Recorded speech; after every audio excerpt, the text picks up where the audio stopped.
All right, listen up, folks. This might be the most important pulse chain video you ever watch, because in this video, I want to do a very rational price prediction video on pulse chain. In fact, I think the most well thought out, accurate price prediction video you might ever see. So in return for delivering you guys such massive alpha, such massive knowledge that will put you leaps, leagues, and bounds ahead of the masses who don't know this knowledge, I would like to ask in return that you kindly like, subscribe, and share this video. It's a brand new channel, so every single like, sub, and share helps out tremendously.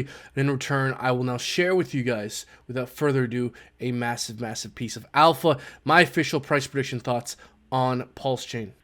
So at the time of recording, the bridge to enter the pulse chain ecosystem, where you can bridge, USDC, Hex from Ethereum over to pulse chain, is currently stuck and not working. But that problem is likely to be solved in the upcoming hours and days. And so we can see that the little liquidity currently existing on pulse chain shows us that wrap PLS is pretty much hovering around the day one's SAC rate, which was 0.30 and a 1. Now, we've seen a lot of different price predictions going out there. Richard Hart himself has said that he intended Hex to be a 10,000x, and he's attempting to do the same with pulse chain. We see things like this. I've even retweeted tweets such as this, where we compare pulse chain's growth to its competitors. We can see that several x, tens of x's, thousands of x is completely possible and has happened in the past. Additionally, we can also see that the testnet ratio between pulse chain and PulseX is pretty goddamn close to what we're seeing now with mainnet, where around testnet we were hovering at around a 1-to-3 ratio. Now we seem to be hovering at around a 1-to-3, 1-to-4 ratio. Now, I want to point out that the problem we're seeing with all these price predictions, I've made videos talking about 100x, 1000x. Richard's talked about 10,000x. We're seeing screenshots like this talking about several 100x. The problem with all these price predictions is that they're all wildly arbitrary. And the frank truth about the market, folks, is that the market does not care about your itty-bitty arbitrary price predictions. The market gives you what it wants to give you. Folks, I remember started paying attention to crypto right around these regions back in 2020. And I remember everyone and their mother was saying 200k Bitcoin, 300k Bitcoin. People who were saying 120k Bitcoin were conservative. If you said anything less than 200k Bitcoin during this time, you were considered out there crazy bear. And what did we end up getting? This weird, crazy double top at around 65,000 to about 69,000. Point being, folks, historically speaking, we've seen narratives be wildly wrong. And what's far more important than paying attention to these arbitrary price predictions is watching out for the signs the market gives you of the market being in a state of euphoria. And as we all know, extremes are ultimately unsustainable, whether euphoric extremes or depressive extremes. And if you can understand a few telltale signs of what constitutes a euphoric period coming to an end, well, that, folks, is the most accurate way of coming up with a price prediction. What I'm trying to get at here is, instead of waiting for a 10,000x or a 1,000x, and let's say you never take profits because, you were waiting for that 1,000x, but there was only a 900x. What's far more important and a far more accurate way of actually getting a chance to realize whatever gains the market happens to give you is understanding the market cycle, understanding what signs of weakness to look out for that are based off objective criteria, and realizing whatever gains the market has to offer you based off that and not your arbitrary price predictions.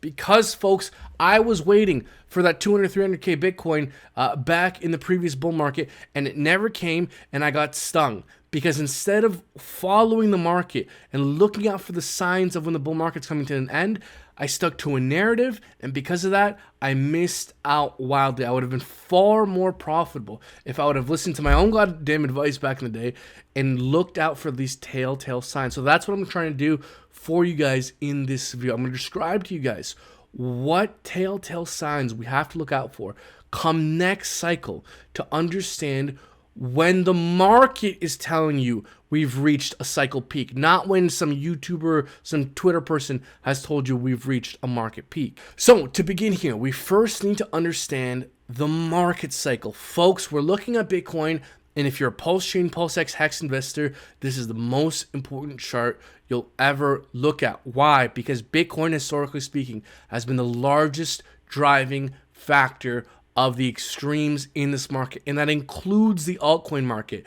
The richer our ecosystem is completely correlated to the greater crypto market, okay? And what we've seen historically is that we oscillate in between market extremes where we have a bullish catalyst every 4 years, the Bitcoin halving, which kickstarts the bullish euphoric period, followed by an inevitable overcorrection where we rinse and repeat due to the Bitcoin halvings. Now, yes, I granted the influence that Bitcoin has on this market and on the richer ecosystem might go on to diminish over time, but I strongly believe that diminishment of Bitcoin's influence is extremely likely to be gradual, and assuming that Bitcoin won't have a massive influence moving forward, I believe is extremely risky, given that we have not seen actual evidence of that in the past. So what I'm trying to get at here, folks, is if we look at the cycles, we can see that first cycle, quote unquote, from the first Bitcoin halving, Bitcoin reached its all-time high, roughly a year after. Second Bitcoin halving, 532 days, some odd. And then this last cycle, it was 546 days after. So what we're seeing here is some evidence of lengthening cycles. Also, weirdly, this last cycle was very, very tough to live through because it was very weirdly a double peak. And we can see from our first peak here, it peaked roughly 330 days just over after the latest Bitcoin halving. So we walk away with two understandings. Number one, Bitcoin has led the market, okay? It has been the first thing to pop off during a bull market. And once it's reached its all-time high and starts crashing, it crashes the rest of the altcoin market. Therefore, Bitcoin influences altcoins. That's our first understanding. Our second understanding is that roughly a year after this Bitcoin halving, we seem to start to get close to feeling and looking pretty toppy. Our third understanding is that we have some reason to believe here in somewhat of a lengthening cycle. So if we extrapolate these understandings into the future, what we can see is that the next Bitcoin halving is sometime in March 2024. So, based off the way Bitcoin has historically acted in the past, there's some reason to believe that roughly around a year after the next Bitcoin halving, Bitcoin is going to start to look toppy. But there's some evidence for lengthening cycles. So let's say, we continue our lengthening cycles and we top off roughly 600 days later, then we're looking at sometime fall 2025. So sometime 2025, Bitcoin is going to start to look pretty toppy if we continue to behave in a similar way as we have in the past. Now, another understanding. Ethereum has reached a cycle peak 2 cycles now, a month or so after Bitcoin. This is kind of the 2017 run. This is where Bitcoin reached a cycle peak, and then Ethereum roughly 28 days later. Bitcoin's first cycle peak, and then Ethereum 28 days later. So now we're starting to see that Ethereum, and what I'm going to go on to see is that the altcoins reached their all-time high sometime after Bitcoin, a month after Bitcoin, sometimes even longer. Now let's look at the Hex chart, folks. This was the first peak, the 65K top for Bitcoin. And we can see that Hex reached its all-time high after Bitcoin reached its first double peak. And this is the second double peak for the kind of 2021 bull cycle for Bitcoin. So from the first signs of weakness with Bitcoin, we could see that Ethereum and the altcoins reached their all-time high sometime after Bitcoin showed its first signs of weakness after a parabolic period. So if we extrapolate this understanding into the future, we can come to the reasonable understanding that if we try and look out for the signs of weakness in Bitcoin, the next time those signs show themselves, that essentially acts as an early warning signal to take profits on altcoins, not financial advice. And what I'm trying to get at here, and I'm going to build on this point even further,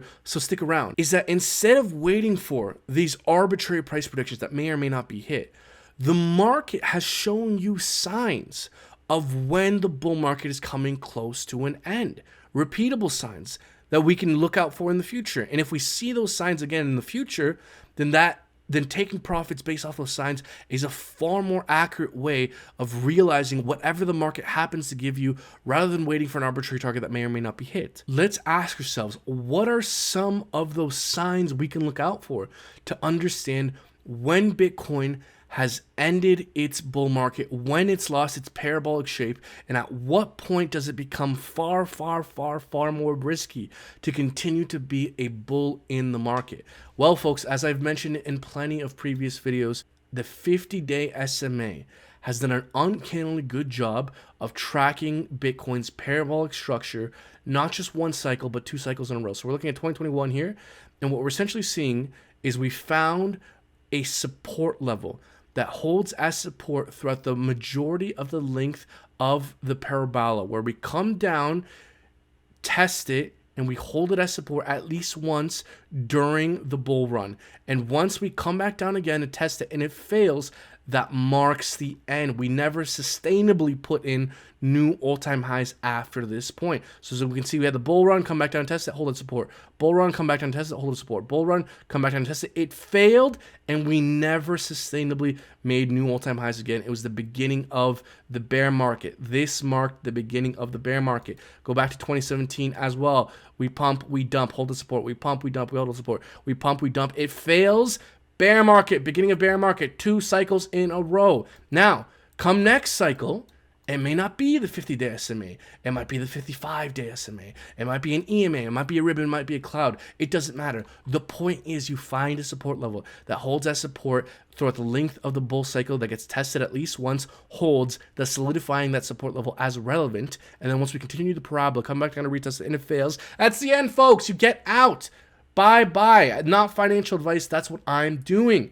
Okay, folks? So we've seen now 2 cycles in a row. This has been a relevant indicator for Bitcoin. We understand that Bitcoin is an early warning signal for the altcoin market. So if we extrapolate this to the next time this happens and we get, we start to see Bitcoin lose, that 50-day SMA around here, we know that's an early warning signal that, hey, every pump, you might want to consider taking some profits. Now let's talk about a late warning signal. Let's extrapolate the same logic with Hex, folks. So right here, we saw Bitcoin reach its, all-time high, the cycle all-time high. Sometime after we lost that 50-day SMA, boom, early warning signal. Start to take profits on every pump with pulsechain, PulseX, next cycle. Not financial advice, that's what I'm doing.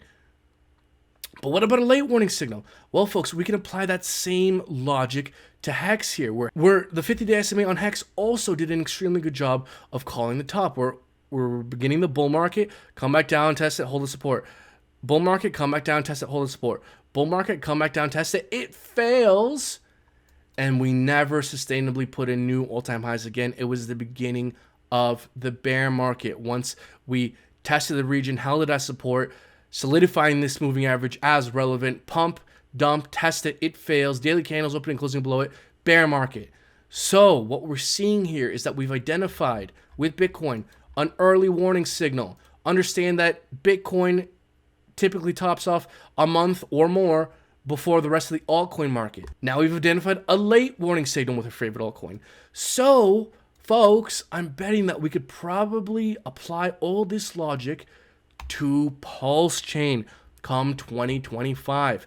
Come sometime 2025, we try and look out for a moving average, an EMA, an SMA, a cloud, a band, a ribbon, whatever, that holds a support throughout the majority of the bull market. We come back down, we test it during the parabola, solidifying it as support. We go parabolic again, come back down to retest it. It fails. Several daily candles opening, closing below it. That is the market telling you that we've probably reached an all-time high. Now, is this a perfect strategy? No. Is this a useful strategy? Yes, because what we're doing here is that we're describing an objective set of criteria based off what the market is telling you to understand when the market might be looking toppy, which I believe is a far better way of thinking about price predictions instead of these arbitrary price targets that may or may not be hit. People are just pulling the shit out of their ass. So, ladies and gentlemen, to summarize my official price prediction for pulsechain is fuck price predictions. look out for the signs that the market gives you of us having reached an all-time high, having had gone through a euphoric period, and looking out for those signs of weaknesses and taking profits based off that is a far better way of realizing whatever price appreciation the market happens to give you, rather than waiting for some price target that may or may not ever come. So folks, this is a long video, but I hope you guys enjoyed it. Down in the description below, there's a link to my Patreon where you can get access to my Discord group, where in there I'll be sharing my strategies when it comes to taking profits in the next bull market, as well as my portfolio and percentage breakdowns. So if that kind of thing sounds interesting to you, consider joining my Patreon group down in the description below. Okay, so folks, like and subscribe. Until next time, take care. Hey, yeah, we broke the ceiling. We going from broke to billions. PulseX up next, yeah, we plotting the pump. No vex for a hex, yeah, we locking it up. Pulsechain, no, we not in a rut. With a heart like Richard the Marcus, we best. I'm a day one sacrifice, yeah, we guess. And we going from broke to beast, we invest. Crypto, we grow with ease, we impressing. Free game.